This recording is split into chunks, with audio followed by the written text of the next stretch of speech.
พิธีเปิดการแข่งขันกีฬาบ้านเตะทรายรุ่นทั่วไปเพื่อคำนับรับตอนโก้งผู้ซุ่มใหญ่องค์คณะผักเมืองหุ้นครั้งที่12และเฉลิมฉลองวันศาสตร์ที่2ธันวาคมรอบ44 ปีได้ไขขึ้นในวันที่4พฤศจิกายน2019ผ่านมานี้อยู่ที่เดินกีฬาเมืองหุ้นแขวงอุดมไซโดยเป็นเกียรติเข้าร่วมของท่านไล่พรฤทธวงศ์รองเจ้าเมืองเมืองหุ้นมีท่านบุญเพ็งศรีเทพบุตรหัวหน้าห้องการศึกษาธิการและกีฬาเมืองหุ้นมีทีมการนำเมืองนักธุรกิจและนักกีฬาจากบรรดาบ้านภายในเมืองเข้าร่วมท่านไล่พรฤทธวงศ์รองเจ้าเมืองเมืองหุ้นให้เกียรติขึ้นกล่าวเปิดการแข่งขันกีฬาพร้อมทั้งยกให้เห็นความหมายความสำคัญเพื่อเป็นการสร้างขบวนการคำนับรับตอนวันสำคัญต่างๆของศาสตร์ก็คือกองประชุมใหญ่องค์คณะผักเมืองหุ้นครั้งที่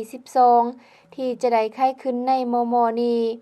และเฉลิมฉลองวันศาสตร์ที่2ธันวาคมรอบ44 ปีที่จะมาถึงนี้การแข่งขันครั้งนี้พร้อมทั้งเป็นการสุขอยู่ส่งเสริมสร้างสายสัมพันธ์ผูกแน่นความสามัคคีกับบรรดานักกีฬา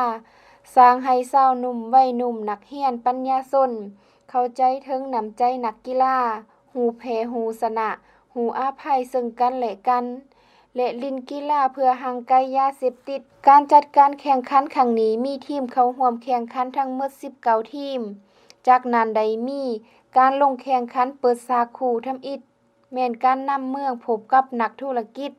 ได้แข่งขันกันไปอย่างโฟดฟืนเฮ็ดให้การนำเมืองเสียให้นักธุรกิจไป1ประตู